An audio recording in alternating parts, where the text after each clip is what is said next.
কলপারে চলে যান। পদ্মজার মুখটা ছোট হয়ে যায়। প্রতিবার বাড়ি ছাড়ার পূর্বে মোর্শেদ পদ্মজাকে রাগে কটু কথা শোনান। তখন হেমলতা মোর্শেদকে শাসন ফলস্বরূপে মোর্শেদ বাড়ি ছাড়েন। মোর্শেদ নাকি বাড়ি ফেরিওয়ালা এক কোনোদিন।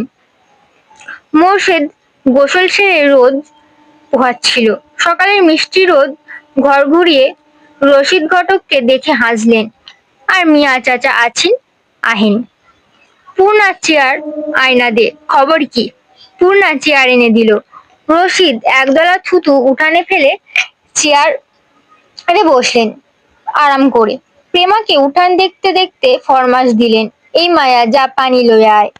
অনেকক্ষণ ধইরা দমটা আটকা আছে। প্রেমা পানি নিয়ে আসে। রশিদ পানি খেয়ে মোর্শেদকে বললেন, খবর তো ভালোই। বাবা ছেলেটারে কি বিয়া দিবা না? 2 বছর যাক, পড়তাছে যখন ম্যাট্রিকটা পাশ করুক। কি কন?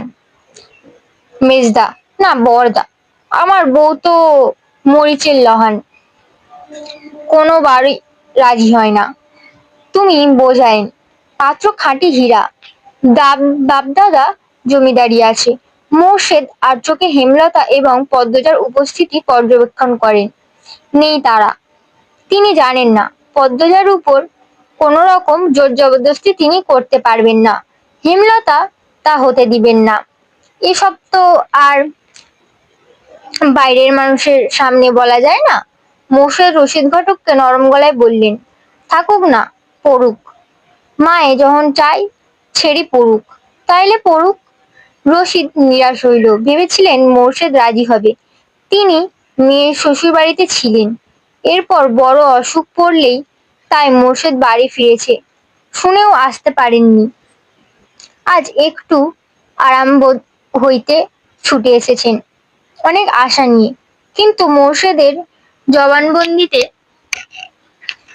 তিনি অসাহত হলেন।